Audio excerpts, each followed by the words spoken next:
Nzambe sunga papa na biso Denis Lesi pétage abungi muke mais eza nango ba voûtement. Seigneur, eza yete, eza basi tout ou azana bango ou bazana break minene bazon voûter papa. Nzambe abandu bete vers moko ekomi mibale ekomi 3 tinda ko sisi bouteille mobimba jour moko Nzambe limbisa e ya ba voûtement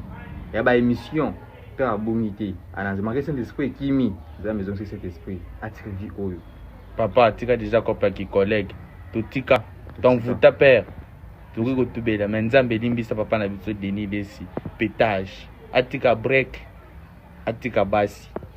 le bon que tac tac après abeti moi break na sima ozo sadi Nzambe sunga papa na biso Denis Lesi pétage abungi muke mais eza nango ba voûtement. Seigneur, eza yete, eza basi tout ou azana bango ou bazana break minene bazon voûter papa. Nzambe abandu bete vers moko ekomi mibale ekomi 3 tinda ko sisi bouteille mobimba jour moko Nzambe limbisa e ya ba voûtement ya ba émission pe abungité anazima que cet esprit kimi Nzambe zon cet esprit attire vie oyo papa tika déjà kopla ki collègue totika ton voûta père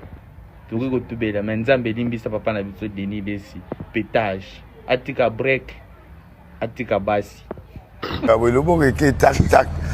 après abeti moi break na sima ozo sadi